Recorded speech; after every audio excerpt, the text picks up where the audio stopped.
Welcome back to WaterparkRanger's Let's Play Kingdom Hearts. In the last episode, we climbed Oogie's Manor, and in this episode, we're starting off fighting against Lock, Shock, and Barrel. Don't know which of the kids are Lock, don't know which of them are Shock, don't know which are Barrel, and I don't care. The bottom line is you just have to target each one individually, beat the crap out of them. It's a little bit easier if you use Arrow. Arrow will just give you the extra little bit of defense to make this battle all the more easy, because it would really suck to lose to these people, and it can happen. They're not the weakest bunch around. They're pretty annoying to hit. I don't really have any advice for which ones to go after in any particular order. The witch seems to be pretty annoying, so I might recommend going after her first, actually, instead of what I've done. But whatever. And now, oh wait, the devil kid is still alive. Not anymore. I guess magic works pretty well against them too. And that was really all they had to offer. They're not that tough. Take that. We sure showed those boss ghosts who's boss! We were just following orders. Oogie Boogie told us to steal the heart. It's all Barrel's fault! Okay, I'm guessing Barrel is that purple kid on the left. Let's see. Then I don't know which one is Lock and Shock. I think Lock is the red one and Shock is the purple one. Whatever. Anyway, now that that's taken care of, you have to first hit that switch. That's what you gotta do. I know that much. You have to hit the switch. Now she says, you'll never find the green door. This little kid here tells you the most important clue. Also, there was like a dead body hanging from the ceiling. Kind of weird. Let's get out of here. Now you need to look for the green door. Now, as for where the green door is, you will have no idea where it is. And I used to literally think I would never find the green door.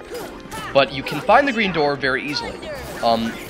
There's one way of doing it where you just have to jump off the treehouse and then have the bathtub bring you up. The bathtub, in the cutscene with the bathtub, you will literally see where the green door is.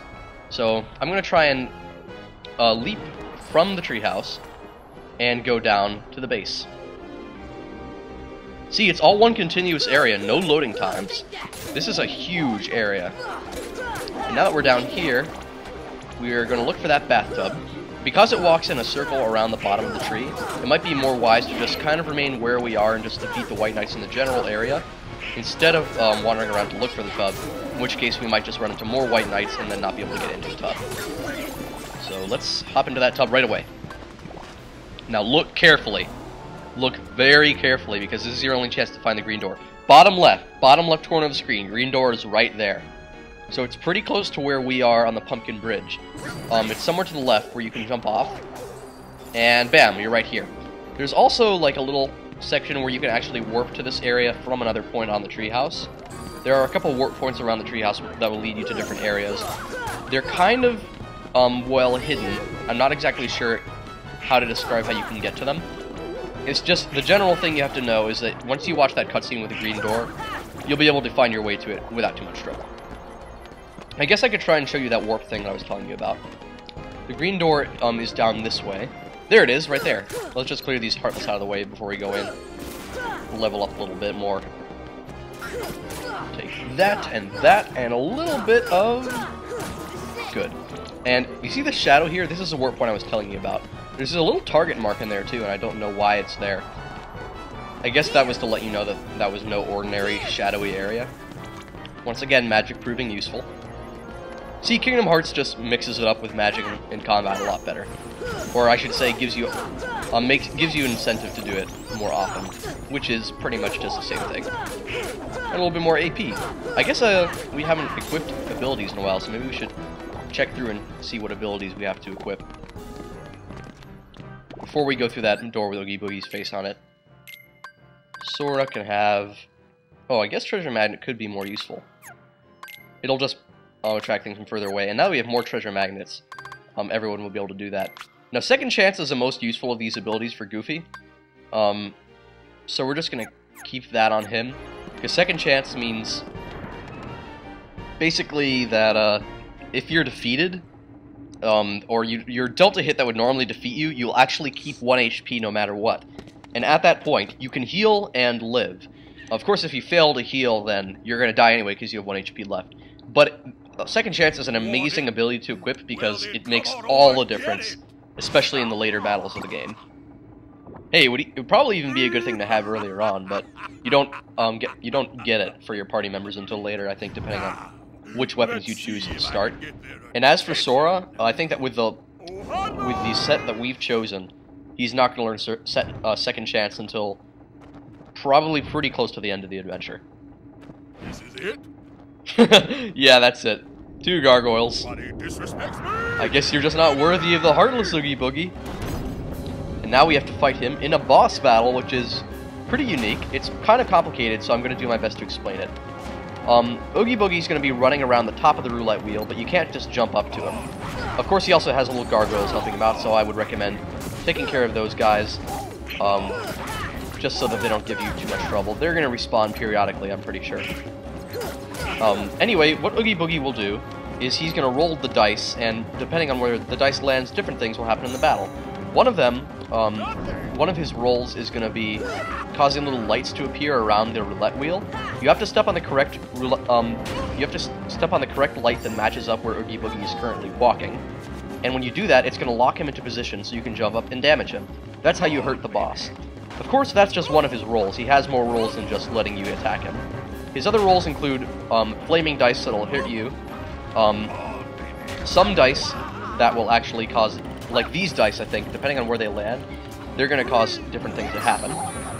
In this case they summon some Heartless, so they can summon White Knights or Gargoyles, maybe other Heartless, but I'm not sure about that. And let's see, some of his other moves, I guess you're going to see when they appear in the battle, so I shouldn't mind spoiling them. Ah, crap! I stepped on one of the lights by mistake. I didn't notice that his roll activated that. So he's just going to stand there laughing like a douche. Now the bars are going to collapse again. Spins this out of the way. Now he's probably going to go for some more attacks. Oh, it looks like those spikes actually do a little bit of damage, too. He also runs around like such an idiot.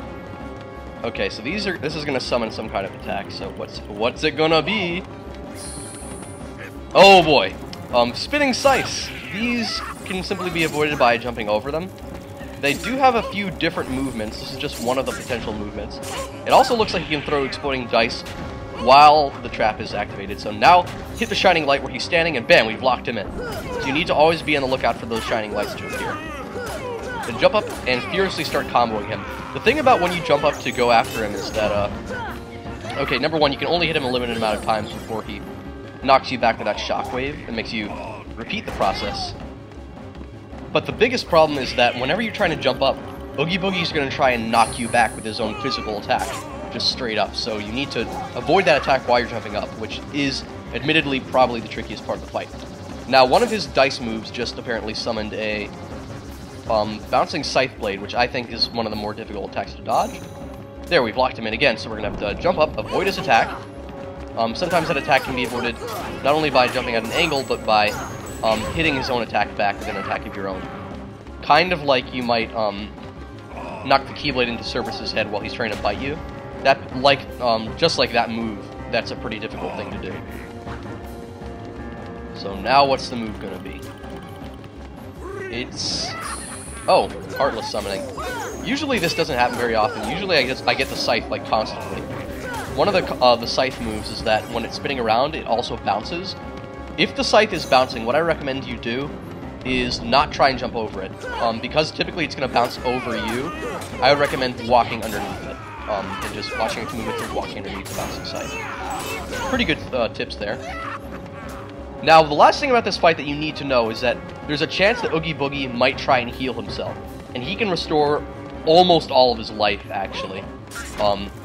If he gets the chance. He, like, stands underneath this weird soda machine or something. And this is the bouncing scythe thing I was telling you about earlier.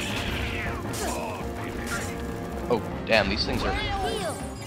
Now, okay, we're gonna try and lock him in again. There, got him. Now, we'll go in for the kill.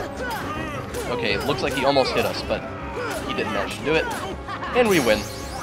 Now, there is another thing that I can mention about this battle, so I'm going to do so. You don't necessarily have to jump up to hit Oogie Boogie and damage him.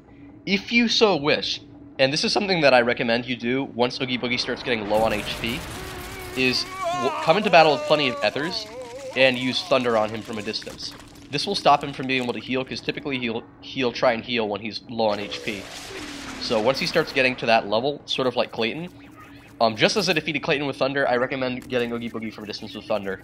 In other words, cheap him out of using a cheap strategy of his own. So that hurt with a failure after all. Yes, it was. It was a failure, because it didn't command the Heartless. Hey, maybe he could have made him dance. That would have been interesting to see.